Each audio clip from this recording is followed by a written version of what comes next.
नमस्कार फ्रेंड्स, स्वागत है आपका अपने YouTube चैनल सूर्या मैथ सारथी में। आज के इस वीडियो में सोल्व करने वाले हैं प्रश्नावली 5.1 के सारे क्वेश्चन। इस एक्सरसाइज के सारे क्वेश्चन बहुत ही आसान हैं। बस आपको पूरे अच्छे तरीके से समझने के लिए आपको शुरू से अंत तक वीडियो देखना है मेरे दोस्त, ताकि आपका एक भी डाउट नहीं रह सके। तो चलिए मेरे दोस्त शुरू करते हैं क्वेश्चन नंबर 1 से। क्वेश्चन नंबर 1 में कहा गया है, निम्नलिखित स्थितियों में से किन स्थितियों में संबंध संख्याओं की सूची एपी है और क्यों है। मतलब कि आपको स्टेटमेंट दिया है, उस स्टेटमेंट को पढ़कर बताना है कि ये सीरीज जो है बनेगा इसमें वो एपी में है या नहीं है। तो सबसे पहला क्वेश्चन में टोटल 4 क्वेश्चन है, देखिए आपको देखने को दिख रहा होगा। तो सबसे पहला क्वेश्चन में कहा गया है, प्रत्येक किलोमीटर के बाद का टैक्सी का किराया जबकि प्रथम किलोमीटर के लिए किराया 15 रुपया है और प्रत्येक अतिरिक्त किलोमीटर के लिए किराया 8 रुपया है। तो सबसे पहले तो हम इसका सीरीज बनाएंगे कि सीरीज बनेगा कैसे। तो देखिए सीरीज कैसे बनेगा। सबसे पहले इसने कहा कि अगर आप 1 किलोमीटर चलते हैं, ठीक है, मान लीजिए कि अपने घर से कहीं मिलने गए हैं किसी से, तो 1 किलोमीटर अगर आप जाते हैं तो उसके लिए आपको जो किराया है वो 15 रुपया देना है। इसके बाद अतिरिक्त आप जितना किलोमीटर चलेंगे उतने के लिए 8 रुपया पर किलोमीटर के लिए एक्स्ट्रा देना है। यानी कि अगर दूसरा किलोमीटर यानी कि 2 किलोमीटर चलिएगा तो 15 रुपया पहले किलोमीटर के लिए देना होगा और 8 रुपया एक्स्ट्रा देना होगा। तो 15 और 8 कितना हो जाएगा, 23 रुपया देना होगा। फिर अगर आप 1 किलोमीटर और चलने का मन है तो 1 किलोमीटर अगर और जाइएगा तो 8 रुपया फिर से एक्स्ट्रा देना होगा, यानी कि 23 रुपया देना होगा 2 किलोमीटर के लिए, और 1 किलोमीटर और चलिएगा तो 8 रुपया, यानी कि 23 और 8 31 रुपया। तो ठीक इसी तरीके से आप 8 रुपया देते जाइएगा। तो आप देख सकते हैं यहाँ से हमारा एक सीरीज बन गया, जो कि हम लिख सकते हैं एपी का जो सीरीज है वो बन गया। पहला किलोमीटर 15 रुपया, दूसरा किलोमीटर जाइएगा तो 23 रुपया और 3 किलोमीटर जाइएगा तो 31 रुपया। तो ठीक इस तरीके से सीरीज बनेगा। तो अब आपको बस चेक कर लेना है कि ये जो सीरीज बना है, ये जो सूची बना है, यह एपी में है या नहीं है। तो एपी में रहने के लिए क्या करना होता है, तो एपी में रहने के लिए बस हम चेक कर लेते हैं कि जो इसके बीच का जो डिफरेंस है, जिसको बोलते हैं सारवंतर यानी कि कॉमन डिफरेंस, वो अगर सेम आ गया तो वह ये सीरीज एपी में हो जाएगा। तो देखिए सीरीज में 3 नंबर है, 15, 23 और 31। तो अगर हम सरवंतर निकालते हैं डी यानी कि कॉमन डिफरेंस, तो कैसे निकालते हैं, सेकेंड टर्म यानी कि A2 - A1। तो A2 - A1 कितना आ जाएगा, 23 - 15, यहाँ पे 8 आ गया। और कैसे निकाल सकते हैं, तो A3 - A2 भी कर सकते हैं, यानी कि थर्ड टर्म यानी कि तीसरा पद में से दूसरा पद भी घटाएंगे तो आना चाहिए सेम रिजल्ट। दूसरा पद में से पहला पद भी घटाएंगे तो आना चाहिए सेम रिजल्ट। अगर सारवंतर सेम नहीं आया, इसका मतलब ये जो सीरीज लिखा हुआ है, सूची लिखा हुआ है, यह एपी में नहीं है। तो आप देख सकते हैं यहाँ की A3 - A2 भी किए, यानी कि तीसरा पद में से दूसरा पद घटाएं तो 31 - 23 यानी कि 8 आया है। इसका मतलब है जो ये सीरीज बन रहा है हमारा, यह एपी में है। क्या चीज़ में है, तो एपी में है। क्लियर बात मेरे दोस्त। आगे चलते हैं इसका सेकंड पार्ट में। सेकंड पार्ट में कहा गया है, किसी बेलन में उपस्थित हवा की मात्रा जबकि वायु निकालने वाली पंप प्रत्येक बार बेलन की शेष हवा का 1/4 भाग बाहर निकाल देता है। इसके आधार पे हमें दिया गया है कि सिलेंडर में हवा है, लेकिन प्रत्येक बार 1/4 भाग बाहर निकल जाता है। तो हम मान लेंगे कि सिलेंडर में कुछ न कुछ हवा है। तो सिलेंडर में जो सबसे पहले हवा है, यानी कि फर्स्ट टाइम अगर हम सिलेंडर को देखते हैं तो फर्स्ट टाइम इसमें सिलेंडर का हवा मान लेते हैं कि x है। अब सेकेंड टाइम ये क्या करता है, तो सेकेंड टाइम जब करता है तो इसमें से 1/4 बाहर निकल जाता है, यानी कि x था और इसका 1/4 निकल गया, किसका, x का। तो x माइनस x का 1/4 बाहर निकल गया, यानी कि इसका घटा देंगे तो x minus x into 1 x/4 इस तरीके से हो जाएगा। फिर यहाँ से आप भिन्न का घटाव कर लेंगे, यानी कि फ्रैक्शन सब्ट्रैक्शन कर लेंगे, तो यहाँ एलसीएम कितना आ जाएगा मेरे दोस्त, 1 और 4 का एलसीएम 4 आ जाएगा। फिर 1 से डिवाइड देंगे 4 में तो 4 इंटू x 4x माइनस 4 से भागा देंगे 4 में, 4 से भागा देंगे 4 में तो 1 इंटू x, यानी कि यहाँ पे आप देख सकते हैं कि सेकेंड टाइम जो है वो हवा कितना बच रहा है, 3x/4।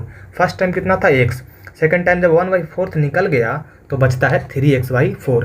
अब देखिए थर्ड टाइम भी तो कुछ ना कुछ निकलेगा। तो थर्ड टाइम कितना निकलेगा, 1/4। तो थर्ड टाइम हमारे पास पहले से है 3x/4, लेकिन इसमें से निकल गया कितना निकला, तो इसका 1/4, किसका, 3x/4 का 1/4 बाहर निकल गया। तो कैसे हो जाएगा, 3x/4 पहले से है तो 3x/4 minus 3x into 1 3x/4 चौका 16, तो 16 आ गया। अब यहाँ से एलसीएम लीजिएगा तो कितना आ जाएगा, 16 तो 4 से भागा देंगे 16 में तो 4 आ गया, 4 इंटू 3x तो कितना आ गया 12x। तो 12x माइनस 16 से भागा देंगे 16 में तो 1 इंटू 3x तो 3x, यानी कि 12x में से 3x गया तो 9x/16। तो आप देख सकते हैं कि यहाँ जो हमारा सीरीज बनेगा वो कैसा बनेगा मेरे दोस्त। तो देखिए दिखाते हैं, इसको तो पहले छोटा कर लेते हैं, ठीक है। तो हमारा जो सीरीज बनेगा मेरे दोस्त वो कैसा बनेगा, x दूसरे टाइम 3x/4 और तीसरे टाइम 9x/16। ठीक इसी तरीके से आगे बढ़ता जाएगा। तो हम चेक कर लेते हैं, कैसे चेक करेंगे, तो सर्वंतर निकाल कर चेक करेंगे। तो सर्वंतर दो तरीके से निकाल सकते हैं, या तो a2 - a1, दूसरा पद में से पहला पद घटा दीजिए और तीसरा पद में से दूसरा पद घटा दीजिए। अगर दोनों सेम हो गया तो इसका सर्वंतर सेम हो जाएगा। तो सर्वंतर सेम हो जाएगा तो AP में है, तो देख लेते हैं। सेकंड टर्म है 3x/4 माइनस फर्स्ट टर्म है x, तो 3x माइनस 4x तो माइनस x/4 आ गया। अगर हम निकालें second term minus first term, अब हम देख लेते हैं कि थर्ड टर्म में से सेकंड टर्म करते हैं तो क्या आता है। तो थर्ड टर्म यहीं पे हम कर लेते हैं, इसको मिटा लेते हैं, ठीक है। आप नोट करना चाहें तो नोट कर लीजिए। यहाँ देखिए, यहाँ सर्वंतर हम निकालते हैं कि थर्ड टर्म में से यानी कि a3 में से सेकंड टर्म a2 घटा देते हैं तो कितना आता है। तो थर्ड टर्म हमारा है 9x/16 और सेकंड टर्म है 3x/4। यहाँ से जब LCM लेंगे तो कितना आ जाएगा 16, तो 9x माइनस 4 चौका 16 तो 4 इंटू 3 12x, तो 9x में से 12x गया तो माइनस 3x/16। तो यहाँ पे आप देख सकते हैं कि जो हमारा सर्वंतर है वो सेम नहीं आया है। यहाँ पे 3x/16 आ गया है और यहाँ पे x/4 है, माइनस x/4, तो दोनों अलग अलग है। इसका मतलब है ये जो सीरीज हमारा बना है ये क्या है, AP में नहीं है। क्लियर बात मेरे दोस्त। आगे चलते हैं इसका क्वेश्चन नंबर 3 पे। इस क्वेश्चन में कहा गया है प्रत्येक मीटर की खुदाई के बाद एक कुआं खोदने में आई लागत, जबकि प्रथम मीटर खुदाई की लागत 150 है और बाद में प्रत्येक मीटर खुदाई की लागत 50 रुपया बढ़ती जाती है। तो यहाँ कहा गया है कि अगर आप कुआं फर्स्ट किलोमीटर यानी कि फर्स्ट मीटर के लिए खोदिएगा, सिर्फ 1 मीटर के लिए फर्स्ट मीटर, तो इसके लिए आपको देना होगा 150 रुपया। अगर आप 2 मीटर खुदवाइएगा यानी कि 1 मीटर और खुदवाना चाहते हैं तो 150 रुपया तो आपको ये देना है और 50 रुपया एक्स्ट्रा देना है, यानी कि 150 में से 50 कितना 200 हो जाएगा। तीसरा मीटर अगर आप कुआं खुदाते हैं तो फिर से 50 रुपये एक्स्ट्रा देना होगा, यानी कि 200 + 50 250। तो आप देख सकते हैं यहाँ पे जो सीरीज बनेगा, सूची बनेगा, वो बनेगा 150, 200, 250, इसी तरीके से आगे चलता चलेगा। अब ये AP में है या नहीं है चेक करने के लिए हम सर्वंतर निकाल लेंगे। तो सर्वंतर कैसे निकालेंगे, तो सेकंड टर्म यानी कि दूसरा पद में से पहला पद घटा दीजिए, तीसरा पद में से दूसरा पद घटा दीजिए। तो दूसरा पद यानी कि a2 माइनस पहला पद इक्वल टू कितना हो जाएगा, 200 में से 150 घटाएंगे तो यहाँ बचेगा 50। और दूसरा D कैसे निकालेंगे, यानी कि दूसरे तरीके से सर्वंतर, तो थर्ड टर्म यानी कि तीसरा पद में से दूसरा पद घटा देंगे। तो तीसरा पद कितना है 250 और दूसरा पद 200, तो 250 माइनस 200। तो यहाँ आप देख सकते हैं कि दोनों में कितना आ गया, सर्वंतर सेम आ गया। इसका मतलब ये भी क्या है, AP में है, यानी कि पहला और तीसरा AP में है, दूसरा क्वेश्चन AP में नहीं था, ये वाला क्वेश्चन AP में नहीं है। अब इसमें एक लास्ट क्वेश्चन है, चौथा नंबर। इस क्वेश्चन में कहा गया है खाते में प्रत्येक वर्ष का मिश्र धन जबकि 10,000 की राशि 8% वार्षिक की दर से चक्रवृद्धि ब्याज पे जमा की जाती है। तो सबसे पहले तो देखिए कि फर्स्ट वर्ष में यानी कि पहले वर्ष इसका राशि है जो कितना है, पहले वर्ष राशि, तो पहले वर्ष राशि कितना है 10,000 रुपया, 10,000। तो दूसरे वर्ष का जो ब्याज होगा वो कितना होगा, दूसरे वर्ष का चक्रवृद्धि ब्याज, चक्रवृद्धि ब्याज, तो 10,000 का 8% एक साल के लिए कितना हो जाएगा, 8 दहों के 80 या दहों के 800, यानी कि 800 रुपया इसका ब्याज हो जाएगा। तो दूसरे वर्ष का चक्रवृद्धि ब्याज 800 है, तो दूसरे वर्ष का राशि कितना हो जाएगा, दूसरे वर्ष की राशि हो जाएगा 10,000 + 800, 10,000 + 800 यानी कि 10,800। ये तो दूसरे वर्ष की राशि हो गया। अब तीसरे वर्ष का ब्याज क्या हो जाएगा, तीसरे वर्ष का चक्रवृद्धि ब्याज, या सिर्फ ब्याज हम लिखते हैं, ठीक है, ब्याज 10,800 पे 8% लगेगा, 8%, यानी कि 8/100 इंटू 1, ठीक है। तो 0 से 0 कट जाएगा तो 108 हटेगा 864। तो तीसरे वर्ष का ब्याज कितना हो गया? 864। तो तीसरे वर्ष का राशि कितना हो जाएगा? राशि हो जाएगा 10,800 प्लस 864, यानी कि 10,800 में से 800 जोड़ेंगे तो 11,664 रुपया हो जाएगा। तो आप देख सकते हैं कि पहला वर्ष जो पैसा था वो 10,000 था, इसमें फिर ब्याज ऐड हुआ तो 10,800 हो गया, ठीक। फिर ब्याज ऐड हुआ तो कितना हो गया? 11,664, 11,664। इस तरीके से ये एक सीरीज बन गया। अब इस सीरीज को चेक करना है कि एपी में है या नहीं है। तो चेक करने के लिए क्या करेंगे? हम सर्वंतर निकाल लेंगे। सर्वंतर निकालने के लिए सेकंड पद यानी कि दूसरा पद में से पहला पद घटा दीजिए, या तीसरा पद में से दूसरा पद घटा दीजिए। तो दूसरा पद क्या है? तो दूसरा पद 10,800 है, तो 10,800 माइनस पहला पद 10,000 रुपया है, तो 10,800 में से 10,000 घटेगा तो बचेगा 800 रुपया। लेकिन दूसरा सर्वंतर A3 यानी कि तीसरा पद में से दूसरा पद घटाएंगे तो 11,664 रुपया में से जब घटेगा 10,800 रुपया तो यहाँ पे बच जाएगा 864। तो आप देख सकते हैं कि यहाँ पे जो सर्वंतर हम निकाले हैं यानी कि कॉमन डिफरेंस जो निकाले हैं वो दोनों अलग अलग है, सेम नहीं है। इसका मतलब है कि जो सीरीज बना है वो AP में नहीं है। तो आई होप आप ये पूरा क्वेश्चन समझे होंगे। चलते हैं हम क्वेश्चन नंबर 2 पे। क्वेश्चन नंबर 2 में कहा गया है दी हुई AP के प्रथम 4 पद लिखिए जबकि प्रथम पद और सर्वंतर निम्नलिखित है। यानी कि आपको AP का प्रथम पद और सर्वंतर दिया हुआ है, आपको AP का सीरीज लिखना है, यानी कि समांतर श्रेणी का जो सीरीज है उसको आपको लिखना है। तो देखिए सीरीज हम लिखते कैसे हैं? तो सीरीज का जो हमारा फॉर्मेट होता है वो होता है A, पहला पद को A, दूसरा पद लिखने के लिए हम सर्वंतर जोड़ते हैं यानी कि A+D, तीसरा पद लिखने के लिए A+2D, चौथा पद लिखने के लिए A+3D। ये हमारा AP का जनरल फॉर्म यानी कि इसे हम बोलते हैं कि AP का ये व्यापक फॉर्म है। ये पूरा बात हम कंसेप्ट वीडियो वाले में बात किए थे, तो अगर आप चाहें तो कंसेप्ट वीडियो देख सकते हैं, नीचे लिंक दिया हुआ है। तो कंसेप्ट वीडियो आप देख लीजिएगा तो ये सब परेशानी नहीं होगा, उसमें पूरा डिटेल से हम पूरे चैप्टर का निचोड़ उसमें बताए हैं। आगे देखिए पहला पद क्या है? तो A का तो वैल्यू 10 दिया हुआ है यानी कि पहला पद 10 हो जाएगा। सर्वंतर ऐड करना है यानी कि सेकंड टर्म 10 + 10 हो जाएगा। फिर तीसरा टर्म यानी कि तीसरा पद क्या हो जाएगा? तो 10 + 2 इंटू D का वैल्यू 10। फिर चौथा पद A का वैल्यू 10 + 3 इंटू 10, इस तरीके से बनेगा।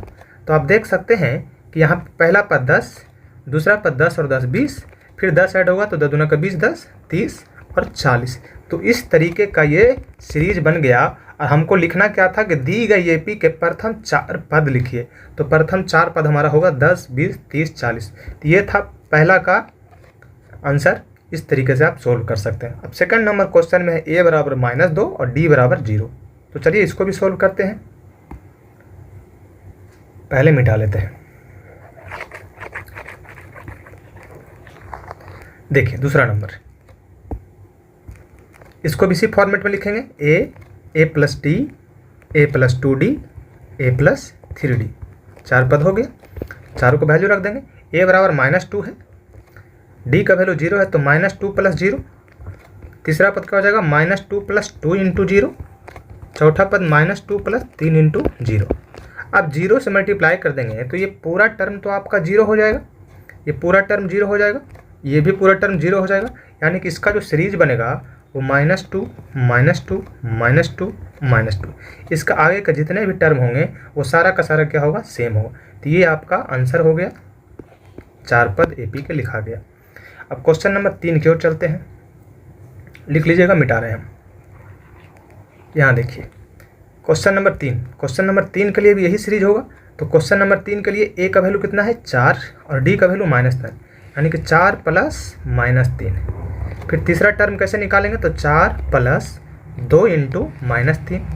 फिर तीसरा पद तो हो गया। अब चौथा पद 4 + 3 इंटू -3। तो ये हो जाएगा 4, ये हो जाएगा 4 + -3, 4 + 2 इंटू -3 तो -6, और ये हो जाएगा 4 + 3 इंटू का -3 तो -9।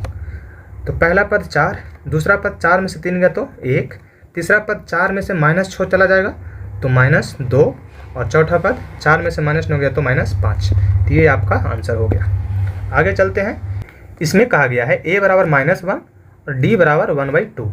तो इसका भी सीरीज इसी पैटर्न पे होगा, यानी कि पहला जो पद होगा वो a होगा, दूसरा पद क्या होगा तो a प्लस d होगा, तीसरा पद क्या होगा तो a प्लस 2d होगा, और चौथा पद क्या होगा तो a प्लस 3d। और a और d का वैल्यू रख देंगे। तो जब a का वैल्यू रखेंगे पहला पद तो कितना है -1, दूसरा पद के लिए -1 प्लस 1/2। तो जब एलसीएम लीजिएगा तो आएगा 2, 2 × 1 -2 प्लस 1 -1/2 आ जाएगा। तीसरा पद a -1 प्लस 2 × 1/2, 2 से 2 कैंसिल, और तो यहाँ हो गया -1 प्लस 1, ये हो जाएगा 0, दोनों कट जाएगा। चौथा पद a का वैल्यू -1 प्लस 3 × d का वैल्यू 1/2। तो a का वैल्यू -1 प्लस 3 × 1/2 3/2, यहाँ से एलसीएम हो जाएगा 2, तो 2 × -1 -2 प्लस 3, तो यहाँ आ गया 1/2। यानी कि इसके 4 पद कौन कौन से हो गए -1, दूसरा पद -1/2, तीसरा पद 0 और चौथा पद 1/2। ये हो गया इसका आंसर।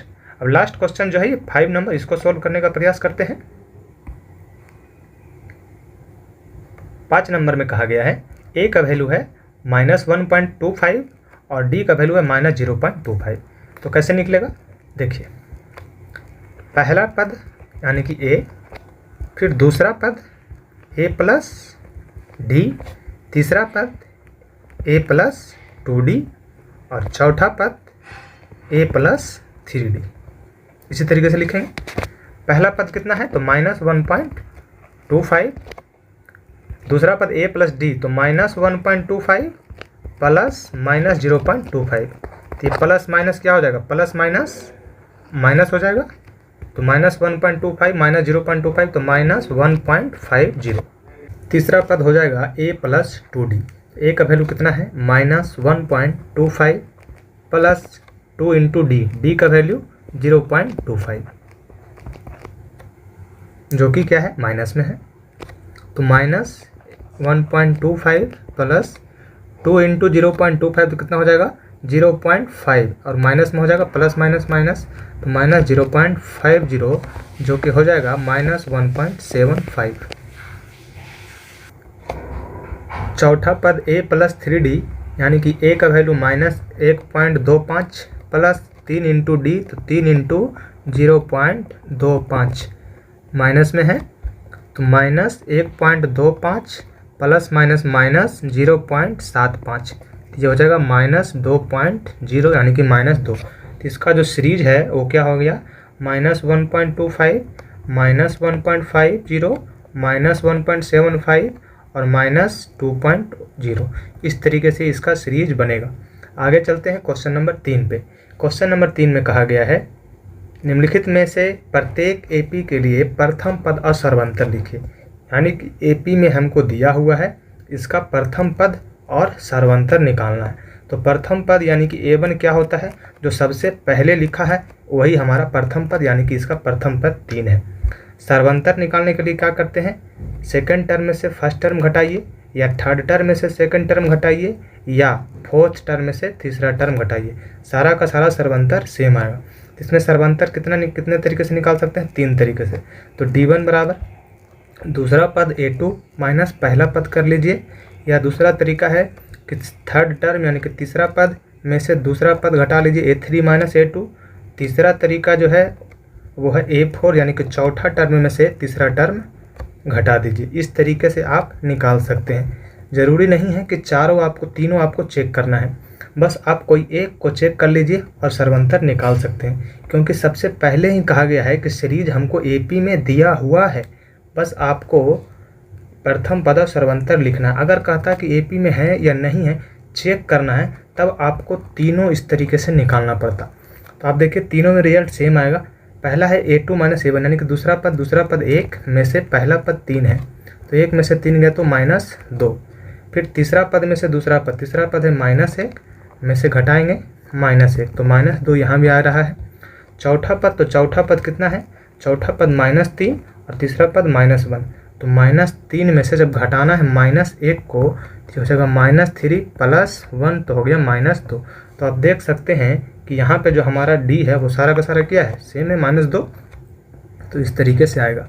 आप यहाँ भी इस तरीके से कर सकते हैं। तो यहाँ पहला टर्म क्या है a, यानी कि जो फर्स्ट टर्म है यानी कि पहला पद वो a का वैल्यू -5 है। d यानी कि सार्वंतर कितना हो जाएगा, तो सेकंड टर्म यानी कि a2 में से फर्स्ट टर्म घटा देते हैं, तो सेकंड टर्म है -1 माइनस फर्स्ट टर्म कितना है -5, तो -1 माइनस माइनस +5, तो 5 में से गया तो 4, यानी कि इसका d कितना आ जाएगा 4। आप थर्ड टर्म में से भी फर्स्ट टर्म सेकंड टर्म घटाइएगा तो यहाँ भी देखिएगा तो 4 आएगा, और फोर्थ टर्म में से भी थर्ड टर्म घटाइएगा तो यहाँ भी 4 आएगा। तो इतना चेक करने की ज़रूरत नहीं है, आप चाहें तो आप खुद से भी कर सकते हैं। आगे देखिए क्वेश्चन नंबर 3। क्वेश्चन नंबर 3 में है जो प्रथम पद यानी कि पहला पद क्या है, तो पहला पद a का वैल्यू 1/3 हो जाएगा। सार्वंतर यानी कि d का वैल्यू, तो दूसरा पद में से पहला पद घटाइए, या तीसरा पद में से दूसरा पद घटाइए, या चौथा पद में से तीसरा पद घटाइए, सारा का सारा रिजल्ट सेम आएगा।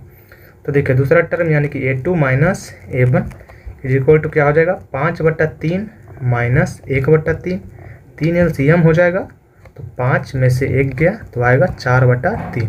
तो ये हो गया सार्वंतर। अब इसमें देखिए लास्ट क्वेश्चन नंबर 4, इसमें जो प्रथम पद है यानी कि a का वैल्यू हो जाएगा 0.6, सार्वंतर यानी कि d का वैल्यू सेकंड टर्म यानी कि a2 में से फर्स्ट टर्म घटा देंगे, तो सेकंड टर्म 1.7 में से 0.6 को घटाना है, तो 1.7 माइनस 0.6, तो ये हो जाएगा 1.1। तो इसका सर्वांतर आ गया 1.1 और पहला पद 0.6। इस तरीके से क्वेश्चन नंबर 3 भी सोल्व हो गया। आगे चलते हैं क्वेश्चन नंबर 4 में। क्वेश्चन नंबर 4 में कहा गया है निम्नलिखित में से कौन कौन एपी है, यदि कोई एपी है तो इसका सार्वंतर ज्ञात कीजिए और इनके 3 और पद लिखिए। अब देखिए यहाँ जो सीरीज दिया हुआ इसको हमें चेक करना है कि एपी में है कि नहीं है। एपी में है तो इसका सार्वंतर निकालिए यानी कि डी का वैल्यू निकालिए, उसके बाद इसके आगे का टर्म भी लिखिए, यानी कि इसमें 4 टर्म है तो 5वां टर्म हमको लिखना है, 6ठा टर्म और 7वां टर्म, 3 ही टर्म लिखने का बोला है, तो 3 टर्म हम इस तरीके से निकाल सकते हैं। तो आगे चलते हैं। देखिए एक एक क्वेश्चन को हम बारी बारी से सोल्व करेंगे। तो 4 में कितना क्वेश्चन है, टोटल 15 क्वेश्चन है। तो 4 का फर्स्ट यानी कि सबसे पहला नंबर क्वेश्चन पे चलते हैं। सबसे पहला नंबर क्वेश्चन में है 2, 4, 8, 16 इस तरीके से सीरीज दिया हुआ है। तो इसमें सबसे पहले हमको क्या करना है, एपी में है कि नहीं है चेक करना है। तो इसके लिए हम सर्वंतर निकालेंगे। तो सर्वंतर कितने तरीके से निकल सकता है, यहाँ पे A1, A2, A3 और A4 4 टर्म है। तो सर्वंतर निकालने के लिए यानी कि D1 पहला तरीका हो सकता है कि A2 में से A1 घटा लीजिए यानी कि दूसरा पद में से पहला पद। दूसरा तरीका जो सर्वंतर निकालने का है वो A3 यानी कि तीसरा पद में से दूसरा पद घटा लीजिए। तीसरा तरीका है कि A4 यानी कि चौथे टर्म में से तीसरा टर्म घटा लीजिए। यहाँ देखिए दूसरा टर्म कितना है, 4 में से पहला टर्म 2 यानी कि 4 में से 2 गया था 2। फिर देखिए D2 कैसे हो जाएगा, तीसरा टर्म, तो तीसरा टर्म 8 है और दूसरा टर्म 4 है, तो 8 में से 4 गया तो 4। और D3 यानी कि चौथा टर्म 16 है और तीसरा टर्म 8 है, तो यहाँ देखिए 8। तो यहाँ देखिए सार्वंतर अलग अलग आ रहा है, इसका मतलब AP में नहीं है। अगर AP में होता तो सर्वंतर का वैल्यू निकालना था, तो सर्वंतर सेम आ जाता और इसके आगे का 3 टर्म हमको और लिखना था। देखिए क्वेश्चन नंबर 2 को सॉल्व करते हैं। ठीक इसी तरीके से इसमें भी 4 टर्म है, A1, A2, A3 और A4। सर्वंतर निकालने के लिए जो पहला सर्वंतर निकलेगा A2 में से A1 घटा देंगे। दूसरा जो सर्वंतर निकलेगा वो A3 यानी कि तीसरा पद में से दूसरा पद घटा देंगे। तीसरा जो सर्वंतर निकलेगा वो चौथा पद में से तीसरा पद को घटा देंगे। तो यहाँ हो जाएगा दूसरा पद कितना है, 5/2 माइनस 2। तो 5/2 में से 2 घटेगा तो 2 दूना का 4, तो 5 में से 4 गया तो 1/2 इसका आंसर आ जाएगा। आगे है तीसरा पद। तीसरा पद कितना है, 3 माइनस 5/2, तो 2 3 6 में से 5 गया तो 1/2। और चौथा पद कितना है, 7/2 माइनस 3, तो 2 3 6 में से 7 में से 6 गया तो 1/2। यानी कि आप यहाँ देख सकते हैं कि सर्वंतर सेम आ गया। इसका मतलब ये जो सीरीज है वो AP में है। अब जब AP में है तो 4 टर्म तो हमको दिया हुआ है, तो 5वां टर्म, 6ठा टर्म और 7वां टर्म इसका बताना है। तो देखिए हम इधर इरेज कर देते हैं। क्या बताना है, चौथा टर्म तो दिया हुआ, तो 5वां टर्म। 5वां टर्म क्या हो जाएगा, चौथा टर्म में से D ऐड कर दीजिए तो 5वां टर्म आ जाएगा। तो चौथा टर्म क्या है, चौथा टर्म हमारा 7/2 है और डी का वैल्यू 1/2 है। तो 7/2 में से 1/2 जब ऐड कीजिएगा तो हो जाएगा 7 + 1/2 यानी कि 8/2, जो कि हो जाएगा 4। इस तरीके से A5 इस तरीके से आप लिख सकते हैं A + 4D, ठीक है, या आप A4 + D भी लिख सकते हैं। तो पाँचवा टर्म हो गया। अब छठा टर्म, तो छठा टर्म क्या हो जाएगा, तो इसमें फिर क्या करेंगे, छठा टर्म में फिर से हम D को ऐड कर देंगे। तो यहाँ छठा जो टर्म होगा वो पाँचवा टर्म यानी कि 4 में से D ऐड हो जाएगा, तो 4 + 1/2 यानी कि 9/2 आ जाएगा। और एक सातवां टर्म निकालना है। देखिए इसको छोटा कर लेते हैं। सातवां टर्म क्या हो जाएगा, छठा टर्म यानी कि 9/2 आया है, इसमें से प्लस कर देंगे सर्वांतर यानी कि 1/2। तो ये 2 LCM हो जाएगा, 9 + 1/2 यानी कि 10/2, तो आ जाएगा 5। ठीक है, तो ये आ गया 5। तो 3 टर्म हमारा निकाल लिए। पाँचवा टर्म 4 आया, छठा टर्म 9/2 आया और सातवां टर्म 5 आया। तो ये इसका आंसर हो गया क्वेश्चन नंबर 2 का। क्वेश्चन नंबर 3 में जो सीरीज है -1.2, -3.2, -5.2 और -7.2, ये 4 टर्म आपको दिया हुआ है। सबसे पहले तो चेक करना है सर्वंतर। तो सर्वंतर देख लेते हैं D1। दूसरा पद में से पहला पद घटाएंगे तो -3.2 में से घटाएंगे -1.2, तो कितना आ जाएगा, -3.2 माइनस माइनस ये प्लस हो जाएगा और 1.2, तो ये बच जाएगा -2। उसी तरीके से जो दूसरा तरीका सर्वंतर निकालने का, वो तीसरा पद में से दूसरा पद घटाएंगे। तीसरा पद -5.2 में से घटाएंगे -7.3.2, तो कितना हो जाएगा, इसका भी -2 आएगा।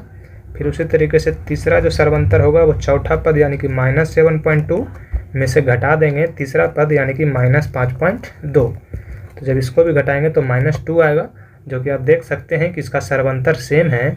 इसका मतलब ये सीरीज AP में है। तो 4 टर्म दिया हुआ है, 3 और एक्स्ट्रा टर्म हमको बताना है। तो 3 टर्म क्या हो जाएगा, A5 पाँचवा टर्म क्या होगा, चौथा टर्म यानी कि 7.2 में से ऐड कर देंगे, किसको ऐड कर देंगे, -2 को।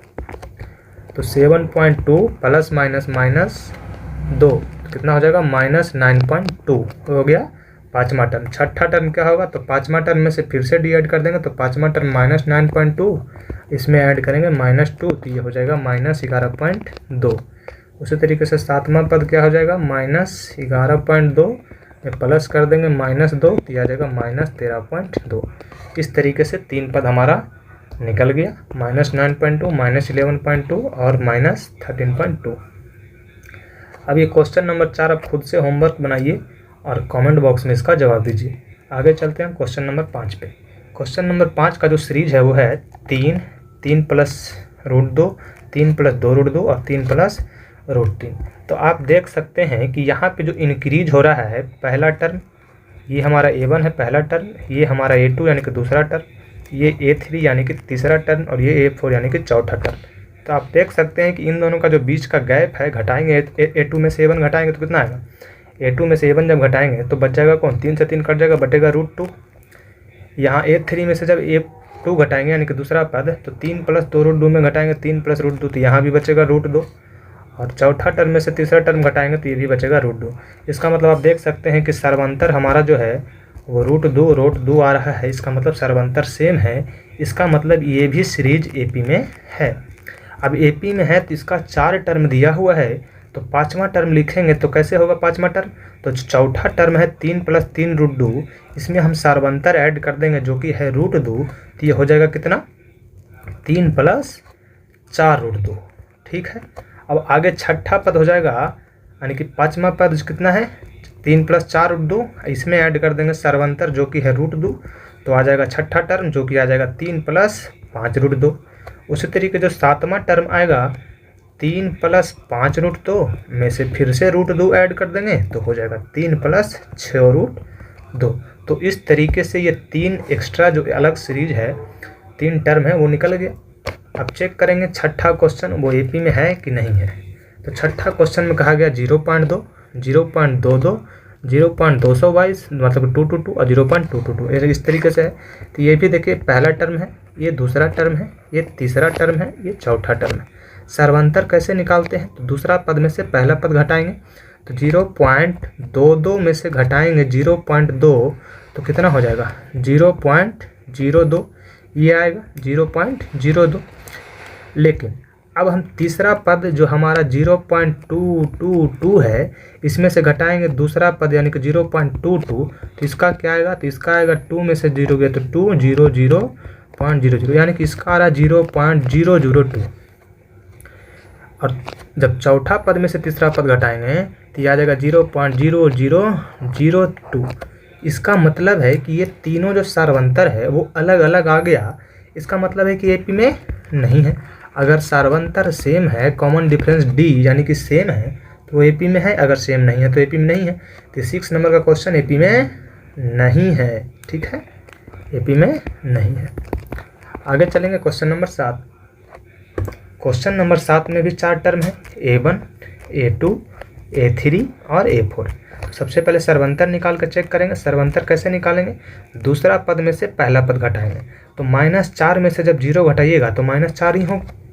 फिर उसी तरीके से आगे निकालेंगे कौन सा, तीसरा पद में से दूसरा पद। तो तीसरा पद में से दूसरा पद यानी कि -8 में से जब -4 घटाइएगा तो कितना हो जाएगा, -8 में से जब -4 घटाइएगा तो हो जाएगा -8 माइनस माइनस प्लस, तो -4 ही बचेगा, -4 बचेगा। ठीक इसी तरीके से जब -12 में से जब -8 घटाइएगा तो ये भी -4 होगा। यानी कि आप देख सकते हैं यहाँ भी जो सर्वंतर है वो सेम आ गया। जब सर्वंतर सेम आ जाता है तो एपी में है, और एपी में अगर है तो आगे के 3 टर्म और बताना है।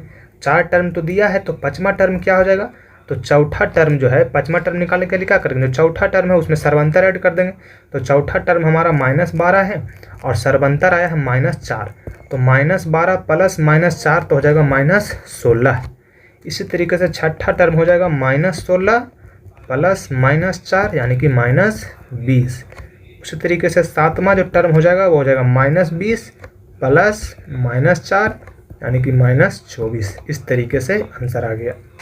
अब आगे देखिए, आगे जो हमारा 8वां क्वेश्चन है इसमें भी 4 टर्म है, A1, A2, A3 और A4। तो अब पहले सर्वंतर चेक कर लेंगे।